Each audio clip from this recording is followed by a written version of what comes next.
नमस्कार मित्रों, खबर जमुई से है जहां पे बिहार सरकार के पूर्व शिक्षा मंत्री प्रोफेसर चंद्रशेखर ने सोमवार को जमुई के सिकंदरा में आयोजित सामाजिक न्याय परिचर्चा कार्यक्रम में शिरकत की।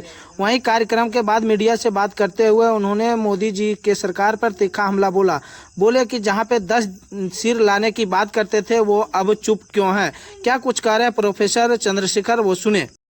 इस बार सर पहलगांव में जो इतने बड़े हमला हुए उसमें आज तक केंद्र सरकार कोई बड़ी कार्रवाई नहीं कर पाई। सर इस पे क्या कहेंगे? ये एक के बदले 10 सिर ला रहे थे, कौन रोक रहा है भाई? आज एक 12वां साल होगा आने वाला है कि आप चौकीदार साहब जो देश के हैं वो कहते थे एक के बदले 10 लाऊंगा, तो 26 गया तो 260 आना चाहिए।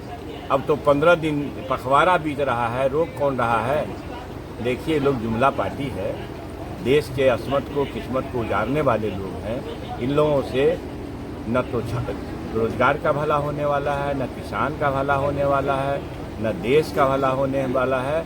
ये लोग नफरत वो करके हमारे देश की ताकत को कमज़ोर करना चाहते हैं।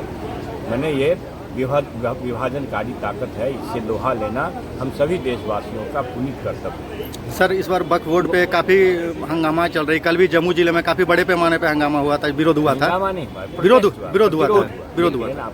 आप पत्रकार हो गए, जी विरोध हंगामा कहिएगा, ये प्रतिरोध हुआ। जी विरोध हुआ। किसी भी अन्याय और जुल्म का प्रतिरोध करना ये हमारे समाज के लोगों का धर्म है।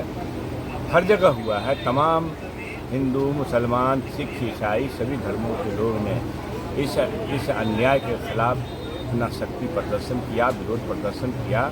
आपको मालूम है कि ये जो जुमला पार्टी है और ये जुमलेबाज नेता लोग हैं, 2-2 करोड़ नौकरी दे रहे थे वर्ष से बरस, सारे सरकारी उपक्रमों को निजी कर रहे हैं। निजी उपक्रमों में सरकारी नौकरी का कोई जगह नहीं है, एक बात। दूसरा है कि 2022 तक किसानों की आय दुगुनी कर रहे थे। अब 2022 है बचा हुआ कि गया, सो आप पर छोड़ता हूँ, देशवासियों पर छोड़ता हूँ, हैं? तो इस तरह से एक के सिर बदले 10 सिर ला रहे थे। सीमा सरहद की चौकसी कर रहे थे।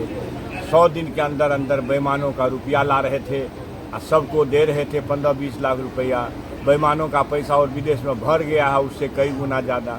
तो ये लोग कुछ नहीं, ये नफरती माहौल बना करके, सांप्रदायिक माहौल पैदा करके अपना वोट सेकना चाहते हैं और लोगों को इसको जन कल्याण या देश की ताकत से कोई मतलब नहीं। इस बार सर महागठबंधन में जो सीट है वो किस पार्टी के झोले में जा रही है? कुछ अभी देखिए, ये तो पार्टी के नेता लोग तय करेंगे, इसमें हमारा अख्तियार है कुछ कहने का?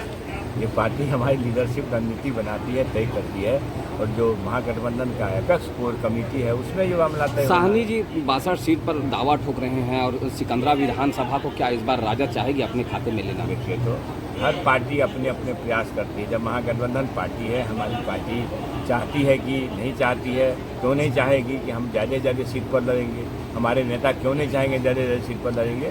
लेकिन सब सामंजस्य, जब महागठबंधन है, कई पार्टी 6 पार्टी मिलकर के हमारा गठबंधन है, तो आपस में सब समझौता हो जाएगा, चिंता करने की बात नहीं। नफरत का माहौल बना रही है।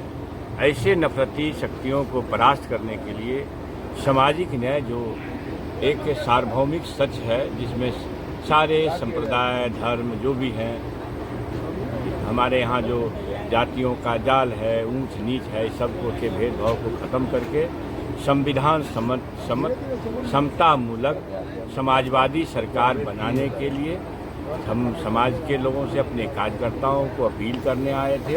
और सामाजिक न्याय परिचर्चा, गोष्ठी, संगोष्ठी, इस तरह की चर्चाओं से हमारे पार्टी के कार्यकर्ताओं में एक समझ बनेगी। तो हर ढंग की चर्चाएं हुई, जहां सामाजिक न्याय पर वैचारिक चर्चा हुई, वहीं सांगठनिक मजबूती पर चर्चा हुई, वहीं चुनावी प्रबंधन पर चर्चा हुई, क्योंकि सामने चुनाव भी है और नफरती सांप्रदायिक ताकतों को परास्त करना है। बिहार में पहले, बिहार क्रांति परिवर्तन की भूमि है, और मैं उम्मीद करता हूं कि पिछले चुनाव में 2020 के चुनाव में प्रपंच से और छल से लोग जीत पाए थे। मात्र लगभग 12,000 वोट से डिफरेंस रहा था।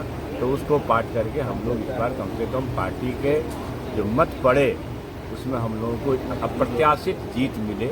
इसके लिए समाज को, कार्यकर्ताओं को जगाने